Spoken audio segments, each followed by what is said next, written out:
मनुष्य के पास जन्म से ही अतुल्य तेज,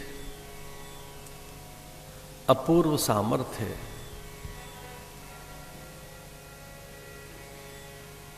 और अनंत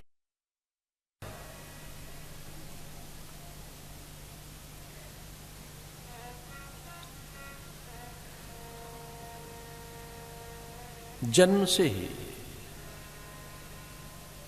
वे दिव्य शक्तियों के साथ, अपूर्व क्षमताओं के साथ, अलौकिक प्रतिभाओं के साथ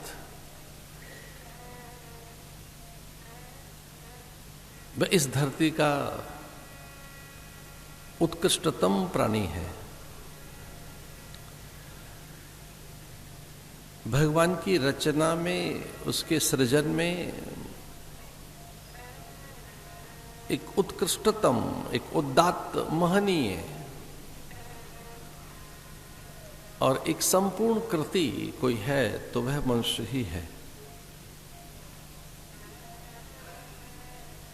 उसके पास उतनी ही सामर्थ्य है जितनी देवता सामर्थ्य है।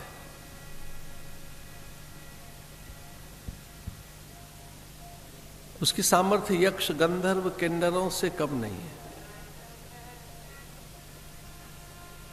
उसकी सामर्थ्य इंद्र से भी कम नहीं है। मनुष्य के पास उतनी ही सामर्थ्य है जितनी चतुरानन ब्रह्मा के पास है,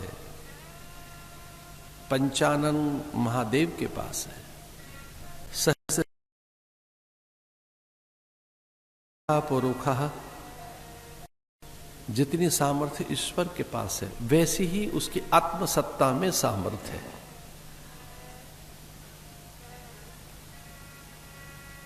जैसे ही बूंद सागर में मिल जाती है तब वो सागर ही बन जाती है। देखने में लगता है बूंद छोटी है, एक सामान्य जलकण अलग दिखाई देता है, बहुत छोटा, नगण्य, न कुछ, लेकिन वो जलकण अगर समुद्र में समाहित हो जाए तो फिर वो विराट है। अणोरियान महतो महीयान, एक छोटी से अणु से लेकर और नन्हे परम अणु, परमाणु, और उसके भी बहुत छोटे से किसी कण में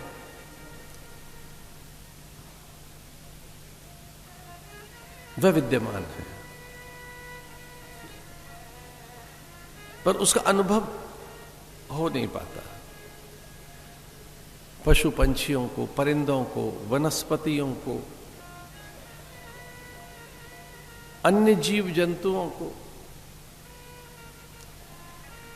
उस विराटता का, उस अपनी महानता का, उस अपनी अनंतता का उन्हें बोध नहीं होता है। वैसी प्रज्ञा, वैसी बुद्धि, मेधा उनके पास नहीं है।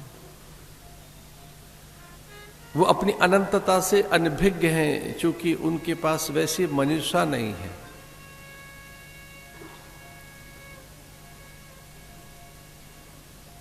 वो अभिव्यक्त नहीं कर पाते। अभिव्यक्ति की सामर्थ्य मनुष्य के पास ही है। इसलिए उसे जान लेने के बाद फिर वही हो जाता है जीव। तत्त्वम् असि, तत्त्वमसि, इस उपदेश से ईश्वर से हम भिन्न नहीं हैं, ये ज्ञान होता है।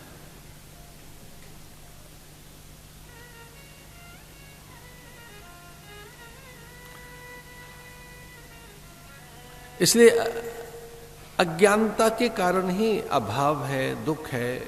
अज्ञानता के कारण ही भ्रम है, बहुत से भय हैं, संशय है, नाना प्रकार के दुख हैं।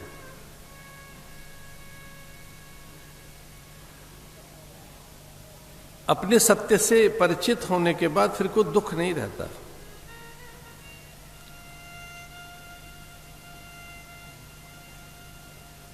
फिर कोई अपूर्णता, अल्पता, न्यूनता नहीं रहती, कोई रिक्तता नहीं रहती। इस कथा का फल पूर्णता है।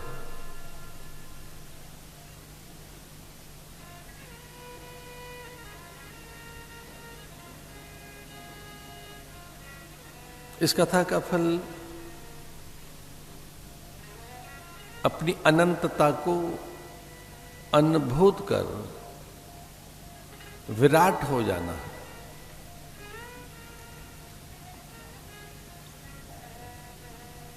ये कथा आपको देवता नहीं बनाती, ब्रह्मानुभूति कराती है।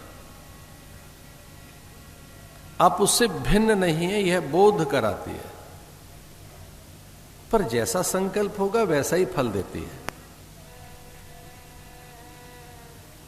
इस कथा का वैशिष्ट्य यह है कि जिसने ये कथा जिस संकल्प से सुनी वैसा ही उसे फल मिला है। पर कोई अनाधिकारी है, अपात्र है, अयोग्य है, तो ये कथा उसे अधिकारी बनाती है, योग्य बनाती है, पात्र बनाती है। बिना साधन चतुष्टय के गुरु की बात समझ नहीं आती।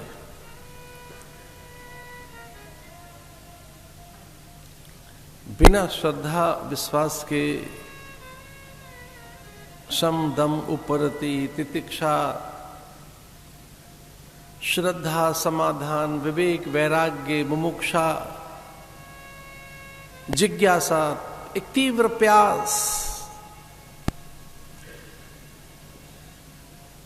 वो जो साधन चतुष्ट है इसके श्रवण से ही सिद्ध होगा।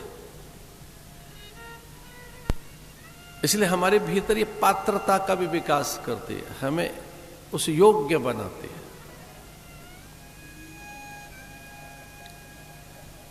हमें पात्र बनाती है, हमें अधिकारी बनाती है। कोई वस्तु किस पात्र में रखें, कैसे रखें, पात्रता है या नहीं हमारी पात्रता, हमारी योग्यता।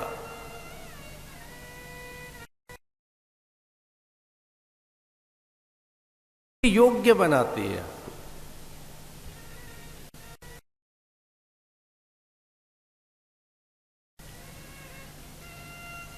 आप में आपकी पात्र विकास करती है कथा।